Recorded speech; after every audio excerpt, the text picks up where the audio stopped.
All right, good morning. Welcome to Decor for our Wednesday morning motivational Bible study. So today we're dressed up a little, got a coat and tie on because today we're talking sales and sales pitch. So as with any sales or pitch, you have to dress the part. Whatever that part, whatever that role, whatever industry you may be in may look differently, but today we're going to talk about preparation and some keys to having a successful sales pitch. And we're going to compare that and look at Jesus' ministry and how he handled the message that he had to bring and the product offering that he had to offer to the world. Now, I got to give credit where credit was due. As we were preparing this, I came across a study put together by a group called the Unconventional Business Network and by a guy named Rick Box. And in it, he quotes a Harvard business professor, Carmine Gallo, who simplified sales and sales pitches and messaging into 3 simple bullet points. And we're going to hit on some of those today. We're going to draw from some of the information from their studies. So credit where credit's due. We always want to pass along stuff that other people may have worked on. So the question we're going to start off with is, what does your sales pitch look like? How does that look? That could be a sales pitch, it could be a project, it could be a new product placement you're wanting to do, it could be a startup business. There's lots of things that we sell. Well, first of all, when we think of sales pitches, we think negative. We think of the phone call we get where somebody starts off on the other line and they're talking so fast and they're, "Good morning, Mr. Littrell, this is so-and-so and your car warranty's out of date. And we offer 100,000 miles and they're going so fast you can't interject. You can't even respond. You're not even sure who you're talking to because you've built no relationship and you've not had a conversation. So one thing is important. When you get that phone call, you're more likely to hang up. But the cold callers are trained that way. The key to having a successful relationship, whether you're in front of a board of directors, an investment banker, or just a customer at their home, is you have to start a conversation. You have to build dialogue. You have to build a small amount of some sort of relationship. So, see, your audience requires more than just the details. They want a concept. Now, think about here putting on a roof. There's a lot of details, right? There's nails, there's layers, there's drip edge, there's the type of shingle, there's insulation. You have a lot of details in and around a roof. Chances are your customer, more often than not, is really not concerned with those details. They want a concept. They want to know why they need your product. You know, in a former life in oil and gas, when we sold a prospect or play, there's lots of details on drilling schedules and pipelines and depths and how we're going to get equipment in and out. But what the board and the management wanted to know is, tell me about the concept. Why is this a good idea? Why is it profitable? Why does it benefit me? Now, you need the details as a salesperson, but those details belong in the back. Those belong in the appendix. Those are, if you get asked, you're prepared to ask those questions. Otherwise, they are secondary to your main message, your true purpose. So let's think of God's grace. You can get hung up on 10 commandments, 613 Jewish laws. You can get hung up on all the differences in every denomination. And you can talk about baptism and songs and how you dress and communion and all those things. But when it really gets down to it, the details are secondary to God's message, His grace. Jesus came to die for you and forgive you of your sins. So you can have a relationship with God. You see, Jesus pitched a simple concept. It was a clear message to be delivered to the lost. In Mark 10:45, it says, "For even the Son of Man did not come to be served, but to serve, and to give his life as a ransom for many." What he did in that one sentence was he turned leadership upside down. The Jewish people were looking for a king to sit on a throne to run an army. But what he said, I did not come to be served, but I came to serve others and to give his life for a ransom as many. And as salespeople or business people, we're here to serve our clientele and customers. So let's talk about the three concepts that Carmine Gallo talked about. Number one, to keep it short. We've all heard the phrase, keep it simple, KISS, keep it simple, stupid, right? Keep it short. So let me read a phrase to you. Google organizes the world's information and makes it universally acceptable. That's 10 words. That was the phrase that the original Google executives pitched to their initial investors and funders to launch this new company called Google. Well, we all know Google. Anytime you're a noun and a verb, you've made it in this world. When you're considered an entity and an action, go Google that, as Bob Stoops would say. You have made it and you have arrived. 10 words sold that idea. They had this huge room of high-dollar investors, and these two men went in there and they came up with, this was their sales pitch. Google organizes the world's information and makes it universally accessible. And what happened was every investor put their pen down, put their notebook, got on their elbows and said, tell us more. I'm interested in that concept, that you're going to take all the information in the world and make it universally accessible. I want to hear more. They sold the concept. They didn't talk about search engine optimization. They didn't talk about pages and Google ads and clicks and this and that. They knew the details. They knew how they wanted to structure it. But they had a concept, and that's what sold them. 10 words. It's recommended, according to Carmine, that you keep your proposal to 140 characters or less. Now, I said characters, not words. That's letters. 140 letters. Google's was 65, 66 letters. And it started what may be one of the largest companies in the world today. So as you prepare your sales pitch, think about it. Keep it short. Your studies show that you have about 8 minutes to sell. After 8 minutes, you've lost your audience. 15 minutes is the max attention span of today's person. Now, I grew up in a Southern Baptist church where you started the songs at 11, you stopped at 11:20, you had 10 minutes of announcements, baptisms, whatever, anniversary, stand up. Preacher came on at 11:30 and stopped when the second hand hit high noon. And if you didn't, people left anyway. The deal is, that was back in the 70s and 80s, which now is 40-some years ago. Not 20 years ago. 80s are now 40 years ago. So what you find out is, in today's world, your customer wants it quicker and fast. Attention spans are shrunk. We want information immediately. Get to your point. You have 8 minutes. When you're up in front of a board of directors, when you're in a management team, and you're in front of a couple of executives, or you're just at somebody's home at a table, you might have 8 minutes of their time. And if you're at 15, you've maxed them out and their minds went somewhere else. So keep it fast, get to the point. Jesus delivered a simple message regarding his purpose. His message was 13 words. In Luke 19:10, the purpose of Jesus, for the Son of Man came to seek and to save the lost. That was his whole mission. That was his whole purpose. To save you and me, to come find lost sinners and reconcile them back to God through his sacrifice.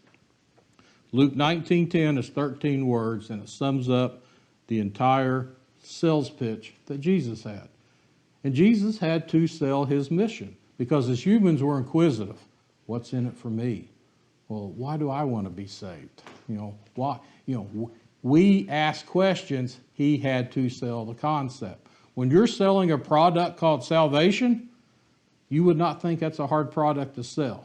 And yet human nature still wanted to know, what are you here for? Concept number 2, identify one idea that your audience can remember. One idea that your audience, that person you're talking to, will remember after you're gone. this becomes your why. It becomes your catchphrase, your tagline, right?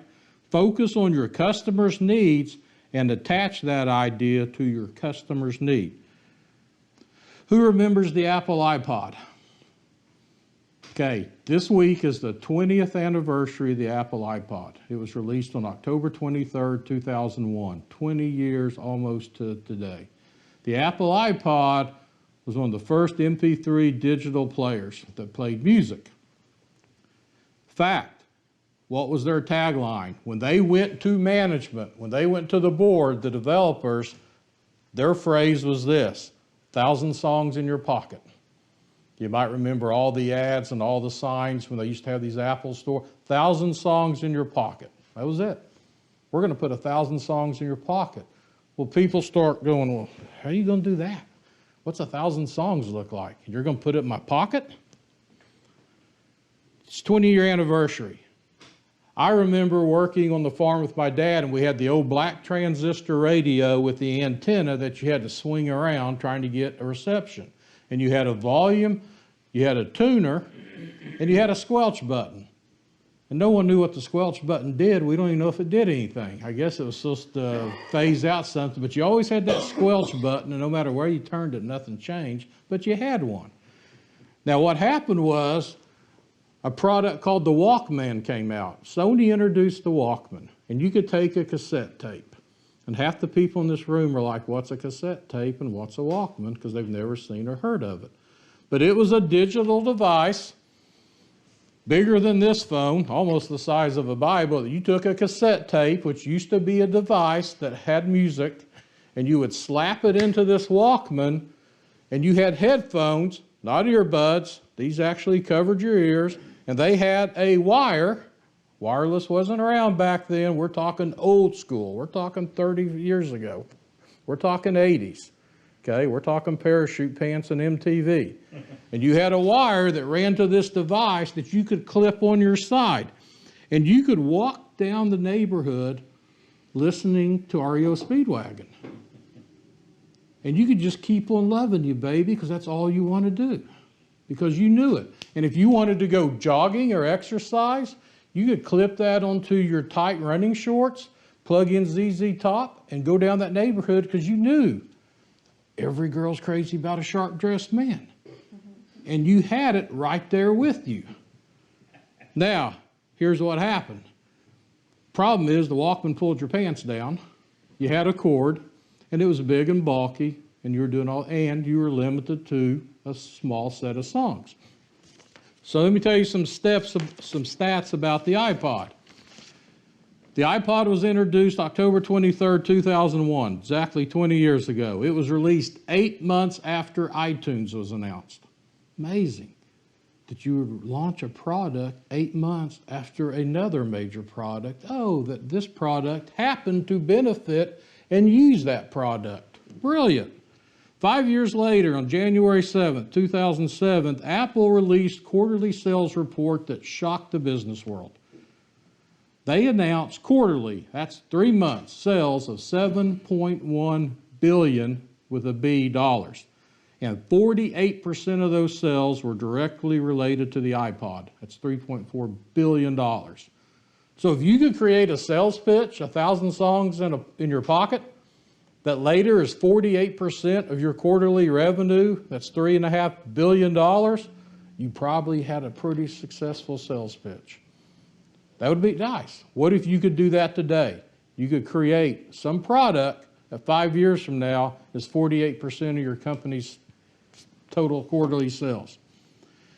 4 months later, on April 9th, 2007, Apple announced they had sold the 100 millionth iPod. 100 million. If you sell 1 million of anything, you're pretty good. If you sell 100 million of those, that might only be rivaled by Girl Scout cookies. But 100 million iPods. Now, I remember the iPod, and there were 7 versions. And I think my kids owned all 7, because they're still in junk drawer somewhere. Now the deal is, today only the iPod Touch is still in production. So you can still get an iPod. The reason is, it's now embedded in your phone. The iPod still exists, but your phone now, you can get your iTunes and your iPod, and you can still have 1,000 songs in your pocket. Great marketing, great evolution of a company that they knew the portable, even when they knew the portable digital music player was going to become obsolete, they found a way to integrate it and sell it by just simply putting it in your phone. And it all started with 1,000 songs in your pocket. Now, Jesus delivered a paradoxical statement. What's a paradoxical statement, you ask? I saw it in everybody's eyes. It makes you think twice. It's identifying your customer needs clearly, and you can communicate it to them because they had to stop and think about what you said one more time. 1,000 songs in my pocket. You know, I have to think about that. What do you mean? I have to ask the question. Jesus did the same thing in his sales pitch in Luke 9:24. For whoever wants to save their life will lose it, but whoever loses their life for me will save it. And you go, what? What does that mean? Well, again, Jesus talks about things on the earth and how we think and things of heaven. And he compares and contrasts the difference. For whoever wants to save their life will lose it. If your purpose in life is all about you and what I get out of it and what's in it for me, you can have a pretty good life here on earth. But you're ultimately going to lose that life. But whoever loses their life for the sake of Christ, whoever takes up their cross and follows him, as in the verse before that, their life will be saved. And he's talking about your soul. He's talking about things eternally and heavenward. And you have to think about it and look at it, and it becomes a statement that makes your customer client think about, what does he mean by that? The third and final sales point, make sure your team is unified. Every team needs to have the same consistent sales message. Otherwise, you will confuse your customers and they won't even know what business you're in if all of your sales reps are out saying something different. So if you've got ads on Facebook and billboards and radios and they don't have the same short theme tagline in every one of them, your customer does not know who you are because it's a different ad. It's a different sales pitch every time they hear you, and you're basically throwing money away. Think of some of the greatest taglines of the best companies. Nike, just do it. KFC, we do chicken right. BMW, the ultimate driving machine. Bass Pro Shops, your outdoor adventure starts here. We know those slogans like clockwork. Every sales rep on those teams, that's their slogan. That's their tagline. And they effectively, as large as those companies are, communicate it to their customers and their clients. If I want Nike, just do it. What's that mean? Well, they went through this huge campaign ad of just sell. They don't even advertise their name anymore. They show a swoosh and just do it. You already know who the company is. They already won you over. Well, if I'm going to get active and start exercising, I need some performance clothing and some shoes. Oh yeah, Nike makes that, by the way. Wow. If I want to go eat a good piece of chicken, I don't want to go to McDonald's. Who does chicken right? Oh yeah, the Colonel. He's the man. I go to KFC. When I want to treat myself to a nice car, I don't want to drive any car. I want to drive the ultimate drive. Oh, BMW makes that one. I'm going to go to the BMW deal because I want the ultimate. I want to go fishing trip or a hunting trip. I want to go camping. How do I get started? I've never been before. What do I do? Oh yeah, outdoor adventure starts at Bass Pro Shop. So I can't even go until I go visit Bass Pro first because that's where it starts. I've been told that's where it starts. And when I walk in there, that customer, those reps want to know what you're looking for. You want to go fishing department, you want to go to camping, wherever it may be. And they will tell you, thanks for coming. Your outdoor adventure starts here. And they will send you somewhere that will start you on that adventure. And a couple $1,000s later, you're on your way. And a Bass Pro Shop credit card. So think of your taglines, and there's lots of others you can think about. Jesus gave his 12 disciples a clear and simple message. He told he knew if those 12 went out and did things differently and did it their own way, the team wasn't unified. And he gave them this clear message in Matthew 10:7. As you go, proclaim this message. The kingdom of heaven has come near. That was the message given the 12 disciples by Jesus. That's what he gave his sales team. That's what he told them to go tell people.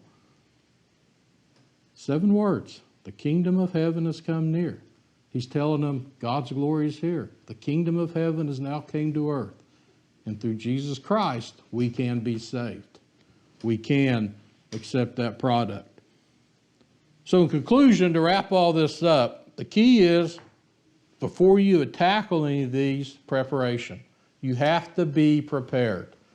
You don't walk into a sales meeting without being properly dressed, knowing your customer, researching them. Where did they go to school? What do they like? What's their favorite football team? Oh, I'm in their office. There's a trophy of a fish on the wall. I got to talk fishing. There's some pictures behind them of them and their kids skiing. Oh, it's a family man. You like to go skiing, huh?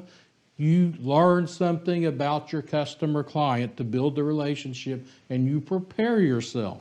The best way to prepare yourself is through prayer. Aligning your pitch and your sales team with God's will. Because when you're in alignment with God's will, as you take your business out there, wherever you're at, and you're looking to provide a kingdom purpose, when you're aligned with God's will, he's going to bless your plans. He's going to bless the sales pitch, so to speak. Take it to God. Because if you're not in alignment with God's plan, it ain't going anywhere. You're going to be stuck in a ditch. Jesus prepared for his mission. He went on a 3-year mission with no staff, no budget. We talked about it before, to save the world. And we still talk about it 2,000 years later. For 30 years of his life, he prepared. And for 3 years, he carried out the mission. And what's amazing is when he started his mission, he went to the River Jordan to get baptized. And he got baptized, and everybody's like, here we go. And what did he do? He took a 40-day vacation on his first day on the job. Took a 40-day sabbatical. And he went to the wilderness to pray to the Father, to be tempted, to show that he was truly prepared. He was double prepared. He'd been preparing himself for 30 years. The people were like, come on, let's go, let's start. And he goes, okay, give me 40 days. I need to go off here and pray and get in alignment with the Father one more time. Abraham Lincoln once said, give me 6 hours to chop down a tree and I'll spend the first 4 hours sharpening the axe. Yes, 6 hours. You got this big tree, you got to chop it down, trim it up, stack it all up. 6 hours. He says, the first 4, I'm going to sharpen the axe. He's going to prepare. Because then he can be productive in those final 2. So let's dream big, let's imagine big, and let's have faith like a child, because after all, we are all children of God.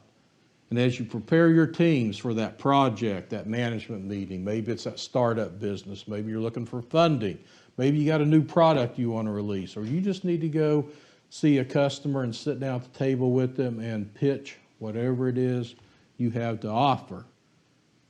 Remember, keep it short, identify your phrase, and let's make sure our team's unified. Prepare yourself, pray before you go. Keep it simple, keep your words concise, and have it ready to go. And pray and dream big, because God wants us to be successful. And Jesus set the perfect example of how to run a sales team. Because the 12 men that he picked to run that sales team, that sales message is still shared around the world today, 2,000 years later. Thank you for joining us today. We hope and pray that you'll have success in all your business endeavors, and we look forward to seeing you next week.